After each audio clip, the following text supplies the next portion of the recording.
यस्य स्वयं स्वभावापि प्रभावे कृष्णकर्म तस्मै संज्ञानरूपाय नमोस्तु परमात्मने नमोस्तु परमात्मने नमोस्तु परमात्मने।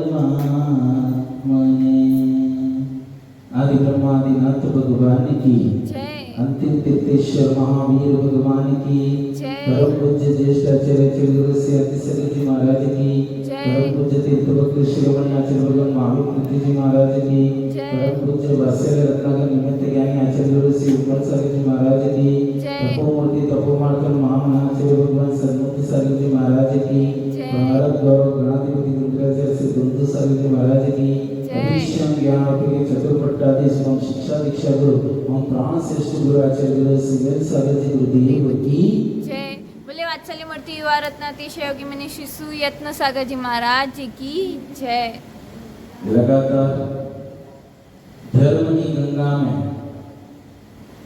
नहाते हुए धर्म से अपने आप को जोड़ते हुए आप सभी जन भगवान के द्वारा जो कहा गया इष्ट के द्वारा जो कहा गया उसे अपने जीवन में अपने आत्मा में उतार कर अपने परिणामों की विशुद्धि करते हुए अपने ज्ञान पिपासु से धर्म का संचय करते हुए आपका आत्म कल्याण हो। ना जहाँ बहिरात्मा अंतर आत्मा में डूब जाता है और अंतर आत्मा में डूबता डूबता एक न एक दिन परमात्मा बन जाता है और परमात्मा बनकर अपने आप को मोक्ष में ले जाता है। उस भावनाओं को रखते हुए आचार्य पूज्य पाद स्वामी अपनी एक ज्ञान पिपासु से भव्य जीवों का कल्याण के मार्ग पर लगा रहे हैं, कल्याण का संचय करा रहे हैं। जिन धर्म का सेवन कराते हुए उन्हें मोक्ष मार्ग पर लगा रहे हैं। आपने अभी तक 18 गाथाओं का धर्म का ज्ञान पिपासु दिया है। आज पूज्यपाद स्वामी फिर एक ऐसी गाथा के माध्यम से आपको समझाना चाह रहे हैं कि हे भव्य जीव, जब तक तू इस शरीर का उपकार करेगा तब तक तू आत्म कल्याण नहीं कर पाएगा और जिस दिन तूने इस शरीर के प्रति का ममत्व छोड़ दिया उस दिन तेरा आत्म कल्याण हो जाए। आचार्य भगवान आज की गाथा वही रख रहे हैं। इष्टोपदेश ग्रंथ में 19 नंबर की गाथा आचार्य भगवान ने रखी। यज्जीवस्य उपकाराय तत्तेस्य उपकारकम् यत्तेस्य उपकाराय तज्जीवस्य उपकारकम्।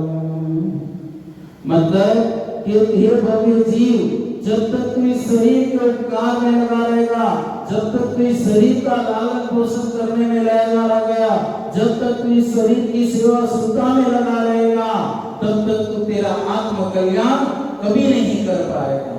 और जिस दिन तूने ये सोच लिया कि ये शरीर तो नश्वर है, हाड़ पिंजरे से भरा हुआ है, मल मूत्र से भरा हुआ है, रक्त पसीने से भरा हुआ है और अनंत अनंत जीव इसके अंदर पड़े हुए हैं और मैं इसकी चिंता छोड़कर मेरे आत्म कल्याण की ओर भावना बनाऊंगा तो तेरा आत्म कल्याण अवश्य हो जाएगा। बहुत बड़ी और बड़ी गहरी बात रखी। बद्दा आचार्य भगवान समझाना चाह रहे हैं कि शरीर से ममत्व मत करो, ये शरीर घना बहुत ज्ञानी है, घृणादार है। एक बार अपने शरीर के एक जगह से चीर करके देख लो और उसके अंदर जो देखोगे तो अपने आप में बेहोश हो जाओगे, गिर पड़ोगे। ओ ऐसा अंदर से घृणित है ये शरीर। और जिस दिन आपने मन बना लिया कि ओ इस नश्वर शरीर के पीछे मैं दौड़ता रहा, ये शरीर कैसा है, बालपन में प्यार, बालपन में रहो, तरुणी सब तरुणीरत रहो, अद्भुत्यों को बुढ़ा अपनो कैसे जीव लगे। मतलब कि बालपन में मैंने तो ज्ञान नहीं लिया, धर्म ज्ञान नहीं किया, कुछ नहीं, तरुणी सब तरुणी रत, तरुण हो गया तो लड़कियों के साथ घूमना फिरना और मस्ती करने लगा, और बुढ़ापा हो गया ये शरीर तो फिर खटिया पकड़ के सोए रहे, पड़े रहे, कोई देखने आने को तैयार नहीं है। तब इस शरीर का महत्व कितने टाइम तक किया। हाँ, बालपन से वृद्ध हुआ, बालपन से लेके यौवन में आए, यौवन से वृद्ध अवस्था में आ गए, और ये वृद्ध अवस्था को भी चलते चलते मरण को भी प्राप्त हो गए, तो भी शरीर का श्रृंगार करते करते थके नहीं। पर जिस दिन तुमने आत्म श्रृंगार करने का सोच लिया, आत्म कल्याण की ओर रुचि बना ली, आत्म महत्व की ओर रुचि बना ली, तो तुम्हें इस शरीर के प्रति का महत्व छूट जाए। ये देह नश्वर है, इसकी खोज करते, इसकी चिंता करते करते करते तो तुम्हारा जीवन बीत गया। आचार्य भगवान कहते हैं कि सेठ बनना है कि नौकर? बोलो भैया, सेठ बनना है कि नौकर? हाँ, सेठ। क्या बनना है? सेठ पैसे से बनेगा, नौकर बनेंगे। अरे ये शरीर है, उसके तुम नौकर बने हुए हो, और जिस दिन शरीर के प्रति का उमल छूट गया और आत्म कल्याण की रुचि बन गई, उस दिन तुम सेठ बनकर रहना चालू कर दोगे कि मैं तो सेठ हूँ, शरीर तो यूं ही चलता है, थड़क गए। पर इसके पीछे का महत्व छूटना बहुत आसान नहीं है। जब तक शरीर के प्रति महत्व नहीं छूटेगा तब तक आत्म कल्याण की रुचि बढ़ेगी। हमें आत्म रुचि बढ़ानी है, आत्म संबोधन लेना, आत्म ज्ञान की ओर रुचि बढ़ानी है। एक समय की बात है, एक राजा था, बड़ा न्यायप्रिय था, प्रजा उससे बहुत प्यार करती थी, सब जन उसकी देख रेख करते थे, ध्यान रखते थे कि राजा कहीं कुछ हो ना जाए, नहीं तो प्रजा कौन संभाले।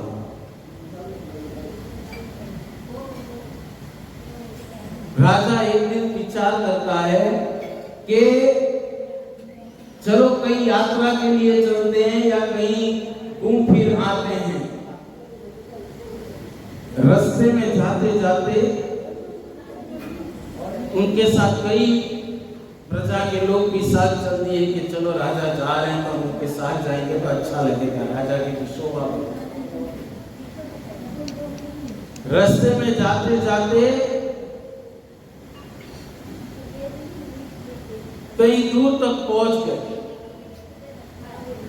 राजा को प्यास लगी, बड़ी प्यास की तीव्रता लगी। राजा इधर उधर सब जगह ढूंढते हैं, प्रजा के लोग भी ढूंढते हैं, पर पानी उन्हें मिलता नहीं। प्यास के कारण उनके मुंह सूख गया था, शरीर में प्यास की तीव्रता बढ़ गई, तो बहुत ऊपर नीचे होने लग गए। मुझे पानी चाहिए, पर पानी कहीं भी उनको मिल नहीं रहा था। वो बार बार विचारते हैं कि अब करें तो क्या करें। बहुत दूर निकलने जाने के बावजूद भी उन्हें पानी नहीं मिला, तो बहुत आगे चले, देखते देखते कि कहीं ना कहीं पानी मिल जाएगा तो प्यास बुझेगी, तो शरीर शांत हो जाएगा, सब कुछ अच्छा हो जाएगा। इतने में वो जिस मार्ग से जा रहे थे, सामने से मुनिराज का आना हुआ। मुनिराज का आना हुआ। मुनिराज ने राजा को देखा तो बोला, बहुत तड़पन जैसा लग रहे हैं, बहुत उनके शरीर में वेदना हो रही है, तो बात क्या हो गई इनके लिए, जरा पूछा जाए। क्योंकि साधु मुनीश्वर तो करुणा के सागर होते हैं। किसी का भी तकलीफ देखते हैं तो उनका हृदय उत्तरमान हो जाता है कि वो इसे क्या हो। मुनिराज राजा के तक पहुंचे। राजा भी उसी तरफ बढ़ रहा था। मुनिराज सामने आ रहे थे। मुनिराज ने पूछा कि क्या हुआ राजा साहब, आपके लिए क्या तड़पन हो रही है, क्या बात हो गई? राजा ने कहा कि गुरुदेव, मुझे बहुत प्यास लग रही है और मैं प्यास के कारण व्याकुल व्याकुल हो रहा हूं, करूं तो क्या करूं?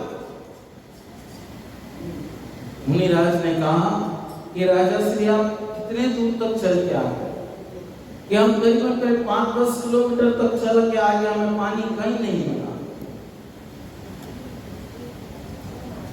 मुनिराज ने कहा कि राजा, तुम इस शरीर के प्रति का ममत्व बनाकर बैठे हो और इसकी प्यास की वेदना से तुम तड़प रहे हो। हम मुनिराज करीबन अभी 20-22 किलोमीटर का विहार करके आए हैं। दिन में एक बार पाशुपत आहार लेंगे और अंतराय पालकर 32 प्रकार के अंतराय को पालकर हम आहार लेंगे और उसमें भी हमारे लिए जो मिला वही लेना है। ऐसा कुछ भी के नहीं कि कुछ कह के बनवा लेना और कुछ ऐसा करना। अब तो मुझे यहाँ से करीबन आपके नगर में जाने में यहाँ से और 10-20 किलोमीटर चलना है और एक ही बार आहार ग्रहण करना। राजा ने कहा गुरुदेव, आप तो तपस्वी हो, साधक हो, आपकी साधना का तो क्या कहना, मैं आपके लिए क्या करूं, मुझे कुछ समझ में नहीं आ रहा। राजा ने कहा कि राजा ने कहा कि गुरुदेव, आप तो साधना करते हो, तपस्या करते हो, आपके तपस्या के कारण, आपको इन्हीं साधना के कारण आपका शरीर तेजस्वी हो जाता है, आपके लिए क्या चिंता करें? राजा ने कहा गुरुदेव, मुझे बहुत प्यास लग रही है और बहुत तड़पन हो रही, करूं तो क्या करूं? मुनिराज ने कहा कि हे राजन, जितनी तकलीफ तुम शरीर के लिए कर रहे हो, उतनी तकलीफ अगर तुमने अपने आत्म कल्याण की ओर भावना बना के रखी होती, आत्म चिंतन में लगा के रखी होती, आत्म साधना की ओर लगा के रखी होती, तो तुम्हें ये तड़पन इतनी देर तक भी नहीं सताती। बार बार मुनिराज को उनके लिए समझाया गया, उनके लिए कहा गया कि हे राजन, विचार कर, ये शरीर तो नश्वर है, आज नहीं तो कल, कल नहीं तो परसों, परसों नहीं तो तरसों, किसी ना किसी दिन तो ढल जाएगा, किसी ना किसी दिन तेरा ये दर्द छूट जाएगा, तो भी तेरे लिए कुछ समझने की बात नहीं आ रही है। इस शरीर के प्रति इतना ममत्व कर रहा है, इसके अंदर बैठी हो आत्मा का कल्याण करने की भावना का सोचा होता, आत्म चिंतन का सोचा होता, तो तेरा अभी तक भव पार हो जाता, तेरे लिए कितना ही कल्याण का मार्ग मिल जाता। राजा चकित हो गया कि ओहो, साधु महाराज मुझे संबोध रहे हैं और इन्हें देखो, 24 घंटे में एक बार प्राशुक आहार लेना है और निज चिंतन में, निज भाव में, निज आत्म संबोधन में डूबे हुए हैं और अपने आप को धर्म ध्यान में लगाकर रखा हुआ है। इन्हें तो प्यास नहीं लग रही होगी, इन्हें भूख नहीं लगती होगी। राजा सचेत हो गया, ओहो ये क्या, मैं क्या सोच रहा था, अब तक मैं दौड़ रहा था, भाग रहा था, पानी के प्यास के पीछे चतर हो रहा था और मेरे लिए इतनी तकलीफ सहने पड़ते भी मुझे ये नहीं हो रहा, दर्द नहीं हो रहा था कि मुनिराज को देखो, दिन में एक बार प्राशुक आहार लेकर के 24 घंटे की साधना करते हैं ते और अपने आप को संबोधन करते रहते हैं कि मैं क्या, किस तरह से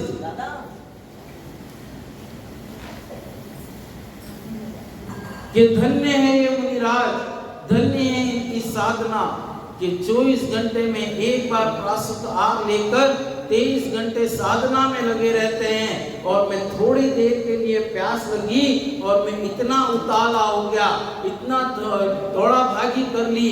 अगर इतना ही मैंने अपने आत्मचिंतन में लगाया होता तो मेरा आत्म कल्याण होता। भव्य जीवो, ये ध्यान रखना कि ये शरीर नश्वर है, इसमें तुम जितना अपने आप को लुभा कर रखोगे उतना तुम्हारा कल्याण होना नहीं है। और जितना आत्मचिंतन में और लगा के रखेंगे, धर्म ध्यान में लगा के रखेंगे, निज स्वरूप का चिंतन करने में लगा के रखेंगे, तो ये शरीर का प्रति का ममत्व भी छूट जाएगा। मुनिराज की बात सुनकर राजा चकित हो गया। ओहो, धन्य है मुनीश्वर, इतनी साधना, इतनी तपस्या करना, इतनी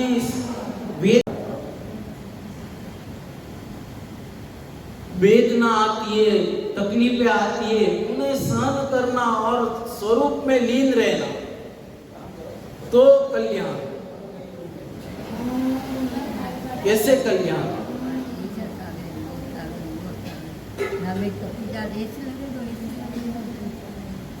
निज का चिंतन स्वरूप में लगोगे तो आगे। आज हम 16 कारण भावनाओं को भा रहे हैं। आज कितने दिन हो गए? 16 कारण 13 दिन हो गए लगातार। 13 आज 13वां दिन है। कई साधुओं के, कई श्रावकों के 1 माह के व्रत कर रहे होंगे। कोई एकासन से कर रहा होगा, कोई एक एकासन एक उपवास से कर रहा होगा, कोई लगातार 32 उपवास की भावनाओं को लेकर चल रहा होगा और अपने आप को धर्म ध्यान में लगाते हुए, धर्म का चिंतन करते हुए और बार बार अपने मन में धर्म की भावनाओं को लाता होगा। आज की भावना है प्रवचन भक्ति भावना के। यहाँ क्या कह रहे हैं? द्वादश अंग उपांग सदागम, ताकि निरंतर भक्ति करे हैं। वेद अनुपम चार कहे तस, अर्थस भले मन माही धरावे। पढ़े बहु भाव लखे निर्ज अक्षर, भक्ति करी बहु उजर चावे। ज्ञान कहे जिन आगम भक्ति, करे सद्बुद्धि बहुश्रुत पावे। के यहाँ क्या कह रहे हैं? द्वादश अंग उपांग, 12 भावनाओं का चिंतन करना, द्वादश का चिंतन करना और अंग उपांग सदागम, ताकि निरंतर भक्ति करे। मतलब उसकी भक्ति में डूब जाओ, उनकी भक्ति में लगातार अपने आप को लगा दो। और फिर कह रहे हैं वेद अनुपम 4 प्रकार। कौन से 4 वेद? ऋग्वेद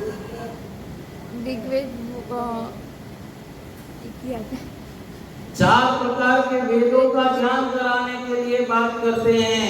वेद को ले लो, ऋजुवेद, ऋग्वेद, सामवेद, हाँ, आयुर्वेद, अर्जुवेद। इन वेदों को पढ़ना है। और यहाँ 4 प्रकार के वेद ये भी कह रहा है, तो प्रथमान योग, कर्णान योग, चरणान योग, द्रव्यान योग को भी कह लो। तो इन 4 वेदों को जब तक ज्ञान अर्जन करते रहोगे, जब तक इनका ज्ञान अपने अंदर उतरता जाएगा, अर्थ भले मन माही ठहरावे, और उनका अर्थ समझ लेंगे, उन अर्थों का ज्ञान हो जाएगा, तो हमारे लिए कल्याण होगा, नहीं तो कल्याण होने वाला नहीं। वेद अनुपम 4 कहे तस, अर्थ भले मन माही डरावे। पढ़े बहु भाव लखो निज अक्षर, बड़ी भाव से पढ़ना है। यूं नहीं एक अक्षर पढ़ा उधर देख रहे हैं, पढ़ा और उधर देख रहे हैं, ये नहीं करना है। बड़े भाव के साथ उन्हें पढ़ना है और पढ़कर उनको ज्ञान में अपने अंदर उतारना है, ताकि हमें उसका ज्ञान हो, हमारे लिए उससे सही बात जानने में आए। भक्ति करी बहु पूजा रचावे, और बड़ी भक्ति के साथ भाव से पूजा रचाते हैं उसकी, तो उससे हमारा आत्म कल्याण होता है। ज्ञान कहे निज आगम भक्ति, करे सद्बुद्धि पौरुषत्व पावे। जो विनय के साथ, भक्ति आदर के साथ ज्ञान श्रुता के लिए इन जिनवाणियों का बड़ा विनय आदर करता है कि पूजा की, टेबल पे बुक रखी, सर गट्टे उसमें रखा और चलते बने, ऐसा नहीं करना है। शास्त्र ज्ञान करते हैं तो शास्त्र को उठाया, जिस जगह से उठाया उसी जगह वापस सही भक्ति भाव से विराजमान करना, देखना कि कोई शास्त्र इधर उधर तो नहीं हो गया है और कोई अपने भाव ये क्या कहते हैं फट गई है तो उसे ठीक करना। और जब धर्म ध्यान की बातें चल रही हो तो उन्हें ध्यान से सुनकर उन्हें अपने अंदर उतारने की कोशिश करना, तो हमारे लिए सही होगा, नहीं तो हमारे लिए कुछ भी नहीं। खाली देखा सुना और चलते बने, वैसा काम हमें नहीं करना। क्योंकि ज्ञान कहे निज आगम भक्ति, जो आगम की भक्ति करता है, जो आगम के अनुसार की बात को सुनता है, समझता है, जो आगम के तर्क वितर्क को समझता है, वही प्रवचन भक्ति करने लायक है, बाकी कोई प्रवचन करने लायक। जिसको शास्त्र ज्ञान हो, जिसे वेद विज्ञान का ज्ञान हो, जिसे तर्क वितर्क करने की कला आती हो, वो प्रवचन भक्ति कर सकता है, बाकी क्या करे। आचार्य भगवान बार बार हमें धर्म ज्ञान की बातों से समझा रहे हैं। धर्म में लगने के लिए एक एक भावनाओं को अपने अंदर उतारने की बात कर रहे हैं कि हे भव्य जीव, तू 16 कारण भावना पाएगा तो तेरे लिए तीर्थंकर प्रकृति का बंध होगा। इस भाव में होगा कि किस भाव में भी होगा, पर एक ना एक भाव तो ऐसा आएगा कि तू जिद दीक्षा लेकर के आत्म कल्याण में अपनी रुचि बढ़ाएगा और धर्म ध्यान करता हुआ प्रवचन भक्ति के द्वारा लोगों को, प्रवचन के द्वारा तो अपने लोगों को आत्म कल्याण की रुचि की ओर ले जाएगा, तो तेरा भी कल्याण होगा और भव्य जीवों का भी कल्याण होता है। अपने आत्म कल्याण की रुचि बनानी है, पर के प्रति का चिंतन दूर करो। पर हमें कुछ नहीं देने वाला, कुछ दे रहा है पर, बोलो कुछ देता है पर के लोग अपना काम निकल गया और चलते बने, पर हमें कुछ नहीं देता। नीच का कल्याण करना है तो लगातार धर्म ध्यान में आरत करो, गुरु के प्रवचनों को सुनो, उन प्रवचनों के माध्यम से अपने आप को विचार में लाओ कि मैं किस भावनाओं को भाऊंगा, किस तरह का जीवन में अपने ओतप्रोत होऊंगा, किस तरह से मैं धर्म ध्यान करूंगा ताकि मेरा आत्म कल्याण होता रहे, मेरा स्वकरु स्वरूप का कल्याण होता रहे। जब तक अपनी पर की चिंता करते हुए अपनी चिंता करोगे तो अपना जीवन का भोग सुधर जाएगा। क्योंकि जो 12 आंखों को पढ़ते हैं, 12 भावनाओं का लगातार चिंतन करते हैं, 12 अनुप्रेक्षाओं का चिंतन करते हैं और उन चिंतन के द्वारा मर्म को समझ करके आत्म कल्याण की ओर भाव बनाएंगे तो आप सबका कल्याण होगा। आप सबके भाव सुधरे, भाव सुधरे, यही भाव के साथ आप सबके लिए मोक्ष मार्ग प्रशस्त हो। ये मंगलवाणी आपके लिए बोले वात्सल्य मूर्ति युवा रत्न मुनि श्री सुयत्न सागर जी महाराज की जय।